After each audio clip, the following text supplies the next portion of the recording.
అందుకే చూడండి స్వయంగా సెలవిచ్చిన మాట. అందుకు యేసు, నీవు నమ్మిన ఎడల దేవుని మహిమ చూతువని నేను నీతో చెప్పలేదా? చూసారండి, దేవుడే స్వయంగా చెప్తున్నాడు. మనం దేవుని మహిమ మనం పొంది ఉన్నాను రూఢిగా నమ్మండి. ప్రతి ఒక్కరి కుటుంబంలో కూడా ఆరోగ్యపరంగానా, ఆర్థిక పరంగానా, లేదంటే దేవుడి సహాయాన్ని ఎవరైతే కోరుకుంటున్నారో ఈ వాగ్దానం ప్రకారం ప్రతి ఒక్కరి కుటుంబంలో కూడా అన్ని విషయాల్లో కూడా ఎక్కడైతే దేవుడి సహాయాన్ని పొందుకోవాలని ఎదురు చూస్తున్న ప్రతి ఒక్కరి కుటుంబంలో కూడా శాంతి సమాధానం యేసుక్రీస్తు పరిశుద్ధ నామములో కలుగును గాక.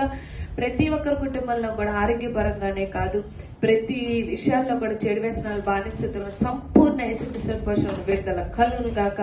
ఎక్కడైతే దేవుని సహాయం కోరుకుంటున్నారో అన్ని విషయాల్లో కూడా ఆర్థిక పరంగా, మరి ముఖ్యంగా బిడ్డల చదువు పట్ల, విదేశాల పట్ల ఎవరైతే ఎటువంటి దేవుని సహాయం కోరుకొని ఉన్నారో యేసుక్రీస్తు పరిశుద్ధ నామములో నీ చిత్తానుసారముల జవాబు దయచేయబడును గాక. ఈ వాగ్దానం ప్రకారం